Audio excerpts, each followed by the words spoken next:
Oi, pessoal, tudo bem com vocês? Sejam bem-vindos ao podcast Através da Notícia, onde a gente vai mergulhar no complexo mundo do jornalismo, abordando temas relevantes e que conseguem moldar a nossa visão de mundo. Eu me chamo Letícia Benício e hoje nós iniciaremos essa jornada através de um mergulho na interseção entre notícia, ética e o papel fundamental do jornalista em nossa sociedade. Nesse episódio de estreia, vamos ter a honra de receber duas jornalistas incríveis, Ananda Soares e Aline Alves, que se formaram há pouco tempo e vão estar aqui com a gente para conversar um pouco sobre sensacionalismo, banalização da notícia versus a ética jornalística. A gente vai explorar esse tema e desvendar as complexidades desse cenário que está sempre em constante evolução. O Código de Ética dos Jornalistas Brasileiros nos guia, destacando princípios fundamentais que orientam essa prática jornalística. Mas como esses princípios eles vão enfrentar os desafios da banalização da notícia? Como é que os jornalistas recentemente formados vão navegar nesse território complexo, quando na teoria a gente vê uma coisa e na prática a gente vê que é um pouco diferente do que a gente estuda na universidade?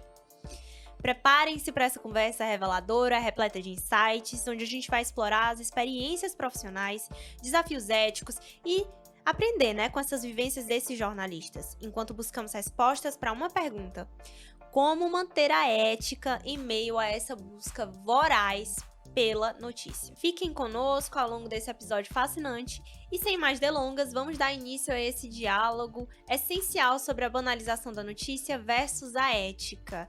Fica com a gente ao longo desse episódio fascinante e sem mais delongas, vamos dar início a esse bate-papo com as jornalistas Ananda Soares e Aline Alves. Gente, eu queria agradecer a presença de vocês aqui desde já e bem-vindas ao Através da Notícia. Vamos começar contando um pouco sobre vocês, sobre a trajetória profissional de vocês, experiência que vocês tiveram a partir nos portais de notícia. Quer começar, Ana? Começa você, pode começar. Eu sou a Aline Alves, sou jornalista, como a Letícia já introduziu. Eu sou formada pela UFP, em Comunicação Social com habilitação em jornalismo. Eu me formei lá, acho que em 2022, 2021, tem uns 2 anos aí, mais ou menos. Mas eu sou formada em jornalismo pela UFP e a maior parte da minha experiência foi com TV. Então, eu trabalhei num portal por um período muito curto de tempo. Já trabalhei com rede social, já trabalhei com assessoria de imprensa, mas a minha larga experiência mesmo, meu primeiro estágio, meu primeiro trabalho foi dentro de uma TV. Obrigada pelo convite, Letícia. Muito prazer estar aqui ao lado da Aline, também ao seu lado. Me chamo Ananda Soares, tá bem? Eu sou formada, me formei com a Aline, nós éramos da mesma turma. Sou formada pela UF, pela Universidade Federal do Piauí, eu atuo no jornalismo desde 2019. Eu comecei minha carreira com assessoria de imprensa. Iniciei minha carreira com assessoria de imprensa e hoje atuo em portal, jornal impresso, em rádio, televisão e também com redes sociais. Certo, gente, eu queria começar. Vamos começar por você, Ananda, que tá falando já.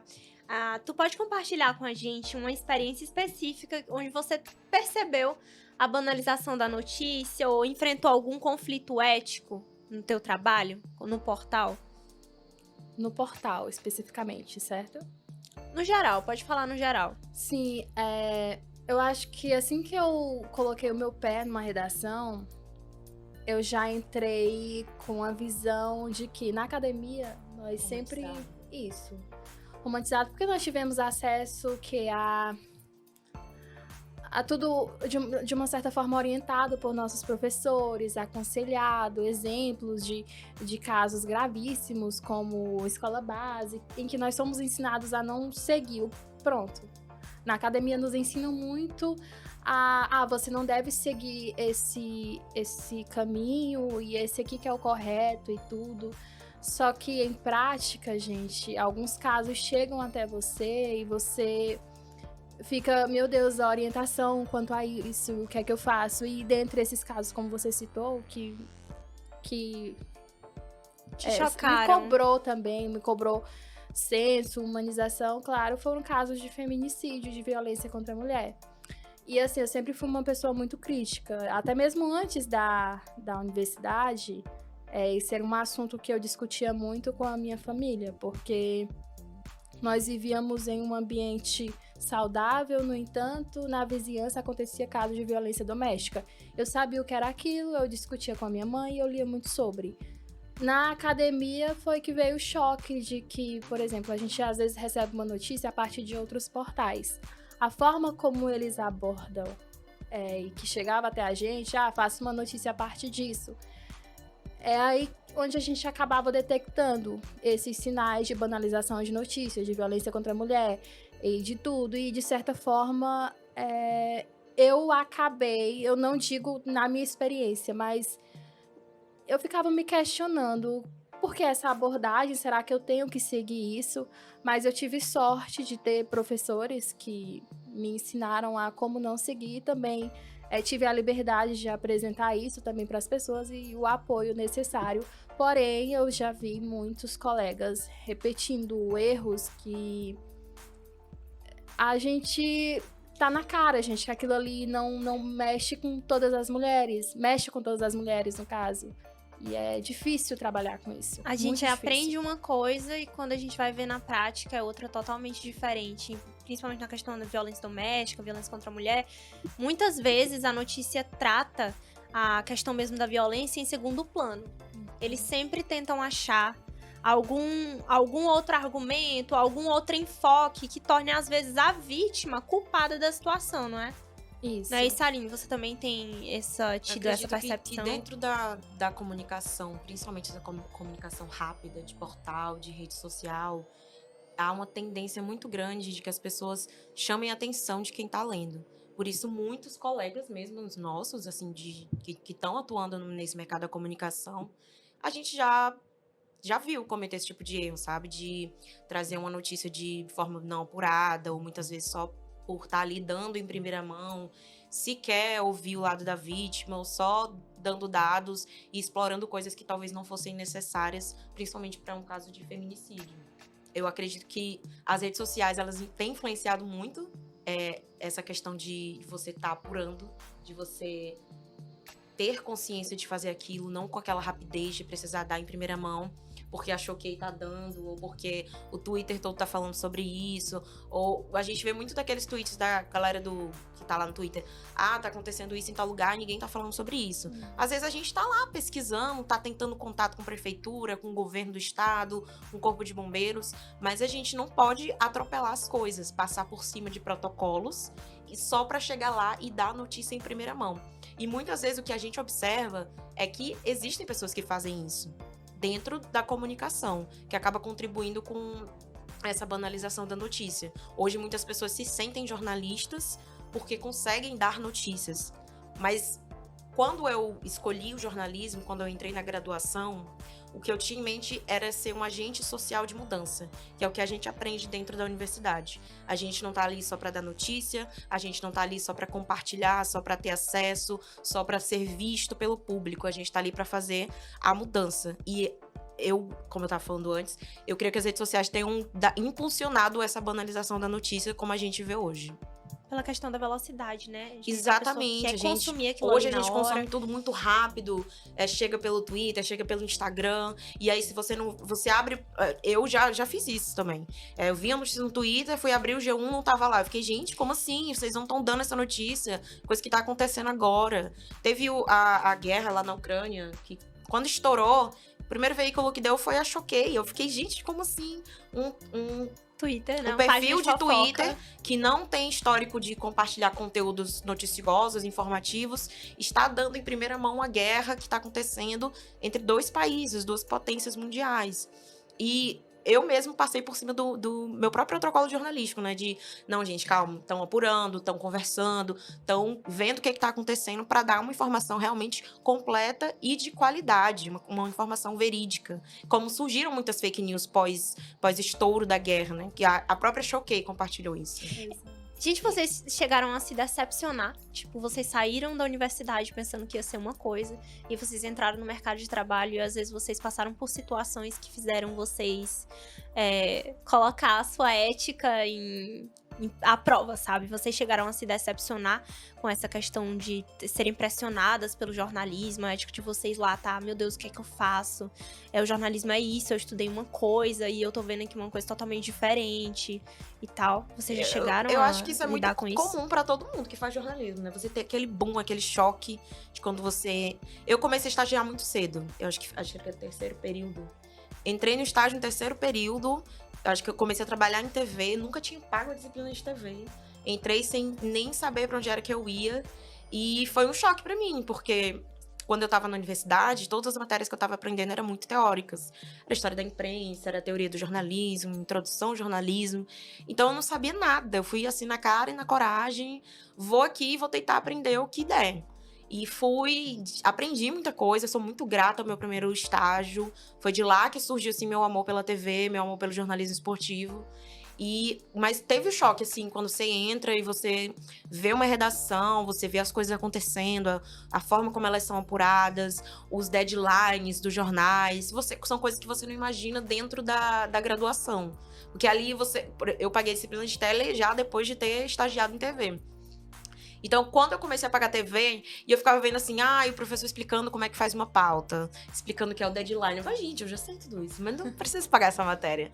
Mas ali você aprende, né, o teórico. Quando você já sabe fazer, pra você o teórico é muito... já sei fazer isso aí, não preciso assistir essa matéria. Mas precisa sim. E o choque de realidade também, porque, por exemplo, quando eu tava na academia... eu vou terminar jornalismo, eu vou fundar o meu blog de moda e vou escrever sobre moda e sobre arte, sobre cultura. Eita, como ela é chique. Entrei Chique, no né? meu primeiro estágio em portal. Aí eu, vou aqui escrever sobre cultura. Pá, pauta de polícia. Pauta de homicídio. Vou lá tratar a imagem de pessoas mortas, de sangue, tudo. Passei mal demais. Aí, quando chegavam, assim, alguns relatos e tudo. E eu achava... Outra coisa também que eu aprendi, que a sensibilidade, ela tomava de... Eu poderia usar mais a minha sensibilidade, assim, pra apurar coisas, só que aí eu percebi que não dá. Tem assuntos que você tem mesmo que encarar de uma forma mais profissional e tudo. E no jornalismo policial, de fato, foi o que me chocou. Que eu achava que eu não iria... Nossa, eu não sou pra isso, então eu não vou fazer isso. Não, gente, o mercado de trabalho, ele vai cobrar de você. Hoje tu faz normalmente, né? É. Jornalismo policial. Outro choque que eu ia falar, que a gente acaba, querendo ou não, a gente perde um pouco da nossa sensibilidade com determinados assuntos. Principalmente relacionados a conteúdos policiais. Exato. Eu lembro que um caso que me chocou bastante foi da morte do Firmino. Então, aquilo tudo aconteceu muito rápido, era uma apuração muito veloz, e você tinha que dar, e todos os veículos estavam dando, e a gente estava correndo. Eu lembro que foi a correria danada no meio da redação, imagem chegando, e você, sabe, você trava. Só que você não pode travar, porque o seu jornal vai ter que entrar no ar. As pessoas vão querer saber o que aconteceu. E já era uma época de fake news, né? De muita gente falando muita coisa. Que tinha vídeo, que tinha isso, que... ele fez assim, ele fez assado. E aí a gente se volta pra si e fala assim, cara... Se eu não fizer, quem que vai fazer? Não tem outra pessoa pra te substituir. Você tá ali, você já é um profissional. Você tem que engolir o choro, engolir a sensibilidade que for e fazer o seu trabalho. E daí que entra um exercício, assim, que não foi ensinado na universidade. Mas, assim, meio a ética jornalística, sim. Mas é um exercício que eu faço comigo diariamente. É que se eu fosse essa pessoa, eu gostaria de ser tratada dessa forma no jornalismo. Se essa pessoa... Eu não gosto nem de usar assim, se fosse alguém da minha família, algum amigo. Não, eu coloco mesmo... Gente, é usar, além da ética jornalística, a sensibilidade. Empatia, assim, né? empatia, Humanizar, sabe? né? A gente desumaniza muito as pessoas, as Despersonaliza notícias. também, retira muita identidade, principalmente com relação a crimes. A gente acaba não dando nomes às pessoas, né? As pessoas viram números. Morreu mais uma mulher, morreu mais um homem negro, morreu mais uma mulher negra. Aí a gente acaba perdendo muito disso dentro do jornalismo. E, gente, qual o impacto que vocês acham que essa banalização da notícia ela vai causar, tanto na credibilidade do jornalista, quanto na relação do público e do jornalista, do jornal, do programa? Eu acredito que é como eu estava falando no início. Hoje em dia, não é que eu culpo, mas eu responsabilizo muito esse boom de notícias dentro das redes sociais. Elas meio que se transformaram nessa bolha de informação que pessoas ali de 30, 40, 50 anos utilizam como esse meio para se informar. Hoje em dia, até minha avó usa... Até minha avó usa TikTok. Então ela quando eu tô lá na casa dela, ela me pergunta as coisas que ela vê. Eu vi tal pessoa falando disso e disso e disso. Hoje em dia a gente tem muito agentes de comunicação, muitos canais, muitas pessoas falando sobre tudo, muita informação, chegando a todo momento de todo lugar. E a gente não sabe o que é real, o que é verdade, o que é mentira, o que inventaram, o que contaram pela metade, o que aumentaram. E eu responsabilizo muito as redes sociais por causa disso. Você tocou num ponto interessante, porque uma coisa que eu mais escuto, assim, de pessoas que estão de fora, assim, de uma redação, de dentro de um veículo de comunicação, é assim, gente, eu não sei no que acreditar. Porque aqui ele tá falando uma coisa, quando chega em outra, ele tá falando outra coisa, e aí? E tem essa confusão, né? A Choquei, por exemplo, o perfil no X, em sua maioria, ele chega assim só com uma frase. Aí, mais tarde, a pessoa que utiliza mais veículos convencionais, como por exemplo a televisão, ela vai observar ali no jornal, nossa, tá aqui, isso que esse perfil noticiou. Eles fazem essa mescla, né? E quando que não vem com a algo notícia, falso. aí um tweet com uma fake news ou com uma notícia super distorcida. Então, querendo ou não, o perfil ele adquire uma credibilidade por ter dado uma notícia que um veículo grande deu, como, sei lá, a TV Globo deu, mas aí ele vai perdendo porque deu uma fake news, deu uma notícia distorcida. Só que pra quem é mais velho ou pra quem não tem acesso a tanta informação, é difícil você discernir o que é uma notícia verdadeira que aquele veículo tá dando do que é uma notícia falsa. É muito difícil pra quem não consegue separar essas duas coisas. Aí eu acho que entra a gente de novo, né? Tem muita gente que fala que o curso de comunicação e jornalismo está se perdendo. Ninguém mais quer fazer jornalismo hoje, ninguém mais quer entrar numa graduação. Não precisa de diploma para você atuar como jornalista. Mas é uma coisa que eu repito, gente, estudem muito, muito, E muito. até mesmo a gente que já é formado tem que continuar. Sim. Por exemplo, hoje um jornalista chegou em mim, a gente tava assim, conversando na Copa, e ele jogou a piada falando, o mundo tá acabando mesmo, porque tu viu o Rio Nilo vermelho, amigo? Como assim? Eu vi no Choquei que o Rio Nilo tá vermelho por conta de mudanças climáticas. Amigo, é um vídeo falso de um lago na China. Calma, relaxa. Muitas vezes é um eterno isso, a gente fica desmentindo, e eles né? aproveitam isso, uma onda, como, por exemplo, o que aconteceu no Rio, show da Taylor e tudo. Sim. Aí eles começam a vincular coisas.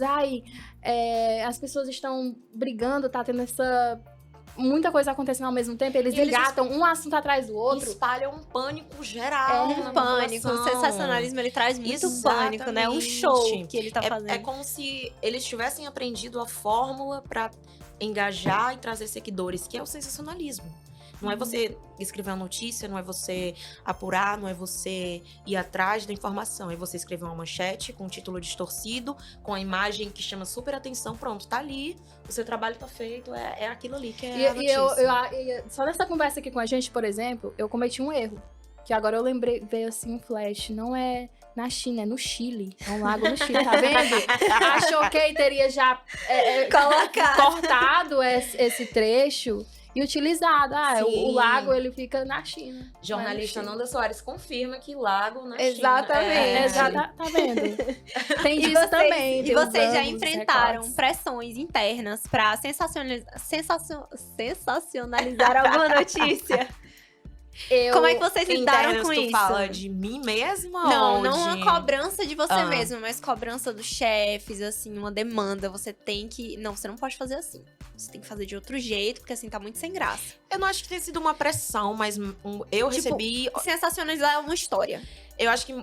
não sei se... Vender uma história, né, que o povo fala. Eu já fiz uma matéria pra um portal. Que foi assim, eu fiquei passada, eu zero tinha vontade de fazer ela. E eu fiquei, gente, eu não acredito que eu vou ter que escrever sobre isso. Não faz o menor sentido, era uma matéria super ridícula. Mas a matéria teve quase 1 milhão de acessos. Tá vendo? Eu escrevi, eu fiquei, gente, não. Isso foi, tipo, orientação dessa pessoa que era meu chefe, né? Ele mandou uma mensagem. Outra coisa, a falta de respeito aos limites de horário de trabalho.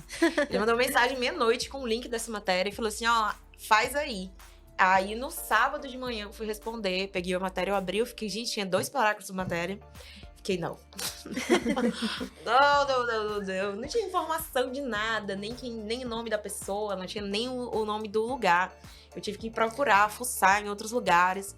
Aí fiz a matéria a contragosto. Não houve assim uma pressão dele, faça, eu tô mandando. Mas ele orientou, né? Fica implícito, né? Exatamente. Se eu não fizer, É. enfim. Fiz a matéria, foi publicada lá, deu quase 1 milhão de acessos na matéria. Que eu fiquei, gente, eu fiquei me perguntando assim, por quê? Entendeu? Por que eu tô estudando pra isso? Não, mas aí depois a gente vai, como minha avó fala, engrossando o couro, né? A gente vai adquirindo experiência, vai entendendo que aquilo, apesar de tudo, ainda faz parte do processo de alguns, principalmente quando a gente é estagiário. A gente não pode se opor a muita coisa, não tem essa liberdade de se opor a muita coisa. Mas a gente vai aprendendo, são processos. E é saber a diferença, é uma linha tênue, gente. A diferença entre a malícia jornalística, que eu acho que é essencial para o jornalista ter a malícia, assim, com títulos, com... Não tô falando de clickbait, claro. Mas assim, uma sacada, né? É uma Sim. sacada para deixar aquilo mais... Só que tem muita gente que pesa a mão. Utiliza do sensacionalismo. Eu acho que é importante também a gente ter Aqueles- consciência quando a gente tá escrevendo, né? Tipo assim, você tá fazendo... Eu, nesse momento que tava escrevendo essa matéria, eu tinha consciência de que aquilo ali não era um assunto assim, meu Deus, vai mudar a vida das pessoas, vai fazer a diferença. Que matéria incrível, ganhadora de prêmios. Eu super tinha consciência daquilo, mas eu tinha que fazer. Fiz, não era a melhor matéria do mundo, mas estava lá. Mas eu acredito que quando você escreve com consciência, você, apesar de qualquer coisa, você entende o que está sendo passado ali. E quem você quer atingir. Diferente de quando você faz na maldade, de quando você faz só pra ganhar clique, de quando você faz consciente do erro que você está cometendo. Eu tava até falando, Aline, antes de você chegar com a Letícia, sobre um caso que aconteceu assim que eu iniciei minha carreira. Eu ainda era estagiária. A encomenda era, Ananda, faça uma matéria para ajudar uma pessoa que está precisando arrecadar fundos para ela tentar sair desse local onde ela vive. O cara vivia praticamente em um barraco, próximo tipo um barranco que estava ameaçando cair sobre esse local em que ele vivia. E eu tava conversando com esse senhor, entrevistando, perguntando dele, tudo, já tava finalizando a matéria. Quando, de supetão, assim, entraram 2 policiais nesse local onde a gente tava, e eles começaram a revistar tudo, e com 2 rapazes, algemados já. E aí, quando me contaram o que estava acontecendo, eu passei, assim, um tempo pra tentar processar tudo, porque os policiais falaram pra gente que esses 2 jovens eram filhos desse senhor e que eles eram traficantes de drogas, e começaram a revistar o local. E os policiais, eles ofereceram aqui, ó, matéria pra você. Tava de crachazinho com o fotógrafo do meu lado. Prontamente, o fotógrafo começou a fazer fotos e tudo. E aí, o policial começou a me passar algumas informações. Eu fiquei um pouco atônita, mas gravei. Quando eu cheguei na redação, fui fazer a matéria sobre esse senhor. Eu escolhi a partir dali que, cara, eu tô fazendo uma matéria sobre solidariedade e tudo. Esse senhor, os filhos dele foram apreendidos, foram presos com drogas. No caso, droga foi apreendida nesse local. E chegou aquela dualidade. Eu vou fazer uma matéria sobre isso. Falando desse caso, eu sei que, de certa forma, o que ia dar mais acesso e interesse da população não seria a ajuda que seria dada a esse homem. Além também do julgamento de vizinhos, o julgamento da população, de todo mundo, né? E eu pensei muito, eu acho que a polícia fez o trabalho dela e tal, os meninos erraram, lógico, mas esse senhor que eu tava com ele não tem culpa disso. Então, aquilo ainda hoje me traz uma reflexão, mas eu sinto que eu fiz a coisa certa, mas de certa forma, nos moldes jornalísticos não foi a coisa certa, era para eu ter analisado, ter feito ou os 2 casos, ou apenas um, ou transformar tudo isso em uma notícia, caso eu acho que isso muita gente faria, porque pelo que a gente tem, assim, na maioria dos portais é o que você vê. Mas eu me coloquei no lugar dele, eu acho que eu não deixo esse lado de querer ser o primeiro, ou de querer dar a notícia primeiro, de dar a notícia mais atraente, não. Eu acho que eu deixo o lado humano falar mais alto, e é algo de identidade mesmo, vai por pessoa e também por profissional, mas é algo que eu não achei correto. Eu acho que a gente precisa perder um pouco disso. Não sei porquê, mas eu vejo muitos colegas jornalistas sem esse feeling, esse tato para lidar com situações como essa, de você conseguir imaginar qual será o impacto dessa notícia na vida dessa pessoa, né? Que foi o que tu visualizou. Poxa, eu tô fazendo uma matéria aqui que é para ajudar ele, que é para tirar ele dessa situação. Que pessoa vou ser eu se eu colocar ele nesse combo de que os filhos são traficantes, sendo que não se tinha nem essa confirmação. Foi uma coisa que saiu da boca de policiais, que são fontes ok pra gente lidar, mas que a gente também não precisa tirar como verdade absoluta. Tem um a caso gente da questiona. escola base que prova isso, Sim, né? eu ia comentar exatamente isso. Eu assisti o documentário recentemente da Globoplay, que é justamente... Nossa, me fugiu o nome dele agora. Mas é do ele... delegado, né? Não, é o jornalista que dá ele Globo. é o personagem principal Exatamente. do documentário, sim. Os documentários giram muito em torno da cobertura que foi feita do caso e de como grandes jornalistas também podem cometer erros. Sim. Como ele mesmo fala isso no documentário. Ele teve um encontro com, acho que, não sei se foi a filha dos donos da escola ou se foi um dos donos. Mas o final do documentário é ele se redimindo. Ele pede desculpa, ele fala que ele errou, que foi uma cobertura muito rápida e que a velocidade de se dar informação atrapalhou todo o processo de apuração, de cobertura, como deveria ser feito. Você confiar unicamente, absolutamente na palavra de uma pessoa, sem investigar, sem ser crítico, sem ver o outro lado, é o que te leva a cometer muitos erros dentro da comunicação. E é o que muitos jornalistas, comunicadores acabam fazendo hoje em dia. Principalmente quando na esfera policial, né? De jornalismo policial. Exatamente. Não se procura o outro Hoje lado. em dia, eu creio assim, eu vejo que as pessoas tomam muito mais cuidado quando elas lidam com casos muito polêmicos, sérios, né? muito grandes. A gente teve casos como essa da escola, teve Isabela Nardoni, teve Eloá, que foi um caso de muita, muita polêmica, de você ter uma jornalista ligando ao vivo para um cara que estava ameaçando um adolescente com a arma na mão. E que acabou de uma maneira terrível. Sim. Hoje, ela é lembrada por isso. Você fala Sônia Abrão, você lembra de caso Eloá. O jornalista lá do caso da escola, no documentário, ele fala muito sobre isso, sobre como o jornalismo, ao longo dos anos, ele fala isso foi em 2000 e umas quebradas, o caso da escola base. E já naquela época existia essa pressão por dar essa informação, por chegar mais rápido, por chegar na frente, e porque era a Globo, que era a maior emissora do país. Então tinha que dar em primeira mão. E ele era um repórter novo na época, então estava começando a carreira dele. Aquilo ali foi um baque, e como tu carrega esse caso de reflexão até hoje pra ti, é um caso que ele carrega até hoje pra ele. Porque foi muito importante, foi um marco, uma mudança na vida dele de como ele enxerga a comunicação, de como ele vê o jornalismo e de também cuidados pra se tomar, né? Eu falo que a gente aprende muito com os nossos erros quando a gente tá estagiando, até mesmo quando a gente tá trabalhando, porque tem coisas que a gente não é colocada à vista quando a gente está estagiando, mas quando a gente começa a trabalhar, a gente precisa lidar com situações muito estressantes que te colocam no limite e que você não infelizmente não teve acesso quando você estava estagiando.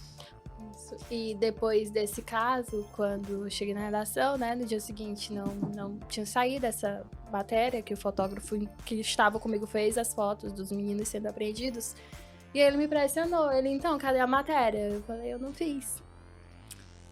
Eu fiz só aqui a de arrecadação. E como é que ele reagiu? Ele não gostou. Ele me chamava de neném, né? Neném, tu errou. Pois é, eu errei.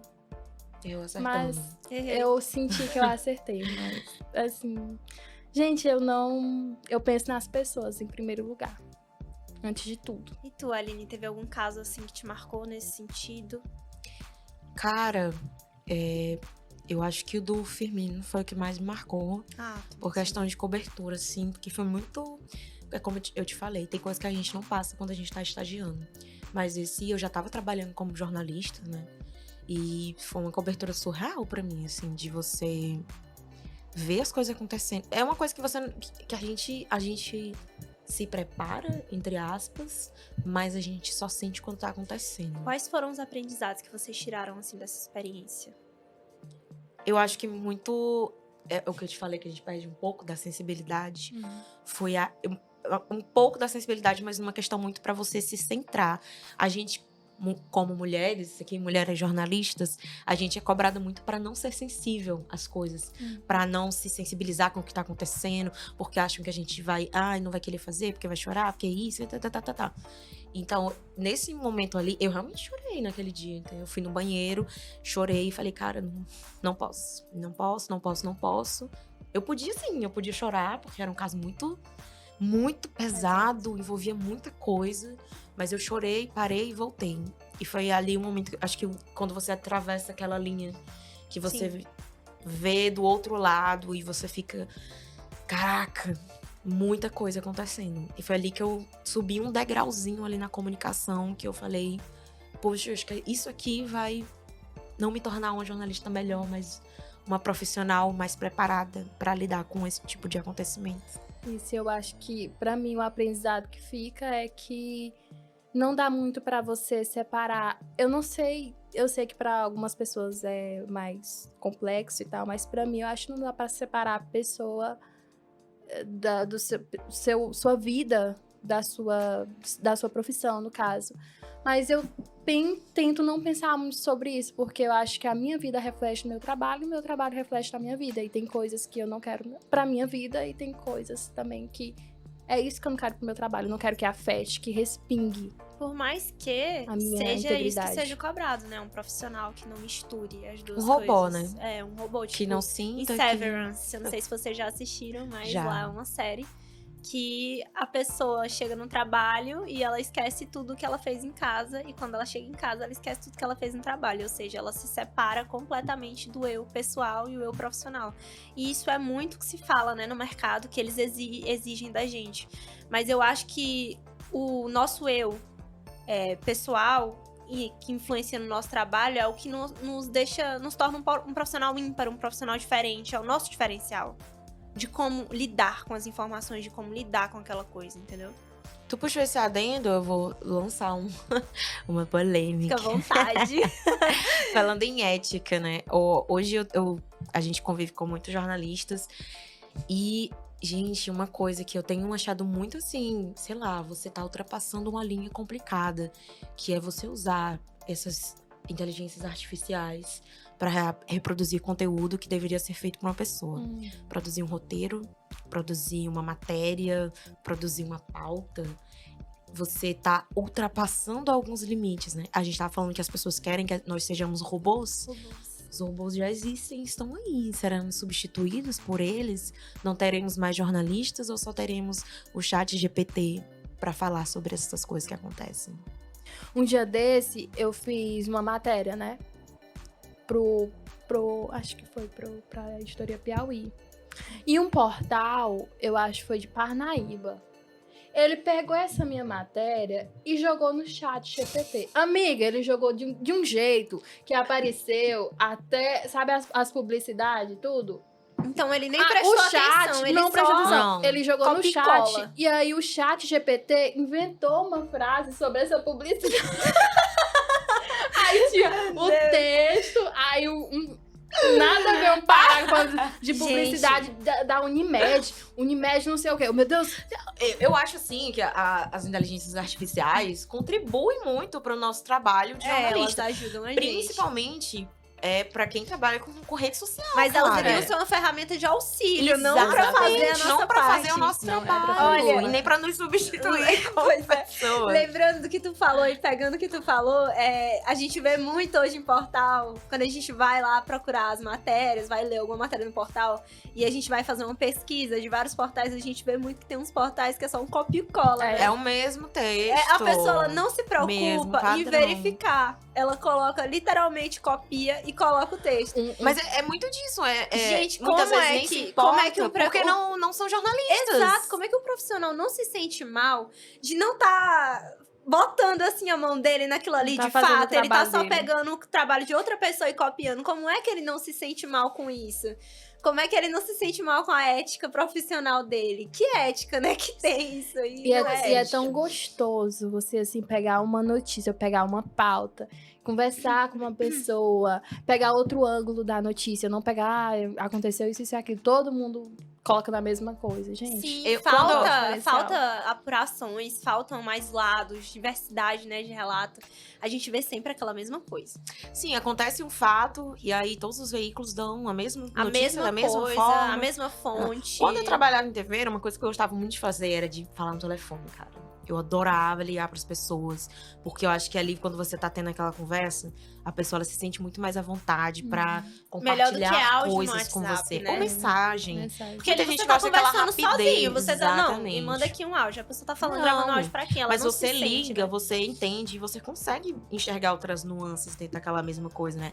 Eu gostava muito de fazer pauta de comunidade. Eu tenho um buraco lá na Santa Maria da Codiba. Vamos lá agora. Ligava, assim, reunia as pessoas do entorno da comunidade. E era muito satisfatório quando você via que aquilo realmente dava certo. Que a pessoa ligava assim, ó, Aline, deu certo aqui, ó, mandava foto. Vieram aqui consertar, menina, obrigado. Aí mandava assim... Era uma coisa tão pequena, É uma sabe? coisa Mas que tão eu me boa. sentia assim, cara, que bom que meu trabalho deu Você certo. tá desempenhando seu papel, né? Como profissional do Exatamente. jornalismo. Eram essas pautas que, querendo ou não, me salvavam um pouco daquela pauta policial, factual, de todo dia. Sim. Tananã. Mas eu gostava muito de produzir comunidade por causa disso, porque é o nosso papel como jornalista. Somos agentes de mudança. É dar voz para quem tá lá no extremo norte da cidade e não tem como ir na prefeitura, ficar lá horas esperando para ser atendido e reclamar de uma coisa que talvez nem vá ser solucionada.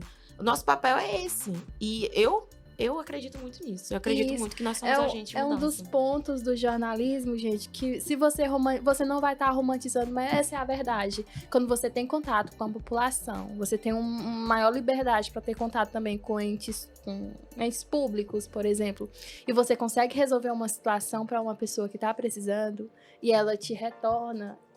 Isso aí é o que é o lado mais apaixonante do jornalismo. É o que faz a gente flutuar e achar que E, vai cara, dar eu estou tudo fazendo certo. algo muito... Eu tô no lugar sou melhor que o certo, eu tô Superman, que o Homem-Aranha. Por isso que o Superman é jornalista. Pois. Gente, qual conselho vocês dariam para os novos profissionais que estão saindo da universidade agora, estão se formando e vão ter que entrar nesse mercado?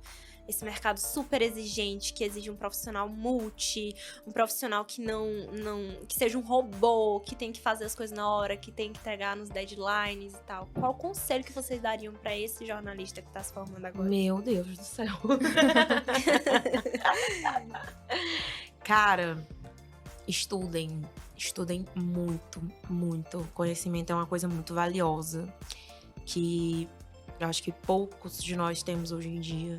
Mas é um conhecimento, assim, não de você saber tudo, mas de você saber um pouco sobre cada coisa, de você não perder sua sensibilidade, de você se encontrar. Eu acho muito mais difícil quando você entra na comunicação, você se encontrar em alguma coisa, você entender o que você quer fazer. Hoje em dia a comunicação é extremamente ampla, você pode fazer tanta coisa que a gente se perde no que a gente está fazendo. Mas se encontre, entenda qual é o seu papel, a sua importância. Eu acho que apesar de tudo é entender que ser jornalista é ser um agente de mudança, é ser importante para outras pessoas, é você ajudar. Óbvio que você também não vai viver de ajuda, né? Você não vai trabalhar por nada. Mas é você fazer o seu papel, você trabalhar por aquilo que você acredita. E fazer o melhor possível do que você tá ali.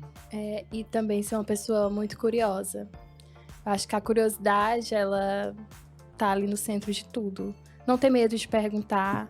É verdade. Quando Não a gente é ter- estagiária, a gente A tem gente medo tem de medo, perguntar né? tudo. Isso, Meu gente, Deus. deixa a timidez de Quando lado. eu comecei a estagiar em portal, gente, eu tinha medo de ligar pras pessoas. Eu também. Incomodar Você tem as medo? pessoas. No meu primeiro estágio de TV, me mandaram ligar pra uma pessoa. Eu fiquei, gente, eu não vou fazer isso. Isso tava começando o WhatsApp ainda, né?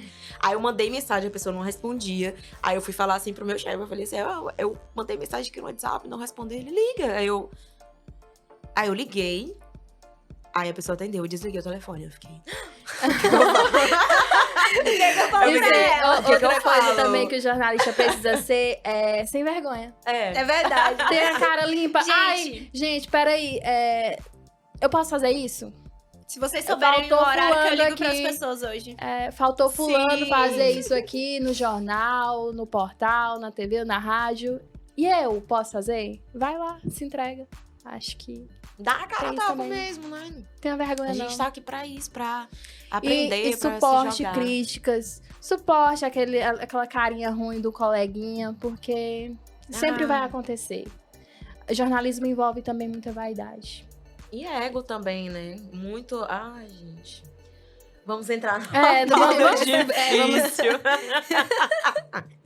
Mas não deixem o ego de vocês ser maior do que vocês. Ter ego é importante, ter vaidade é importante, gostar de ser visto é importante, ver seu nome em uma matéria, ouvir sua voz no rádio, ver sua imagem na televisão é importante, mas saibam dosar sua vaidade, o A seu humildade ego, é muito saibam bom. ter humildade, empatia pelos outros, que eu creio que a próxima geração de jornalistas pode vir bem melhor.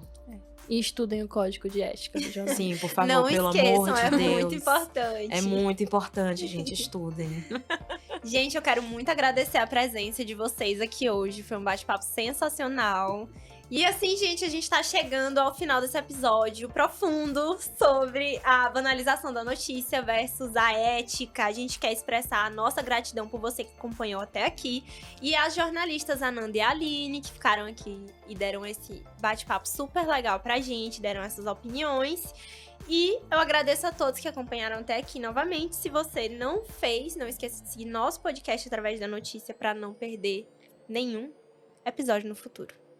Obrigada. E falando no futuro, fiquem atentos ao próximo episódio.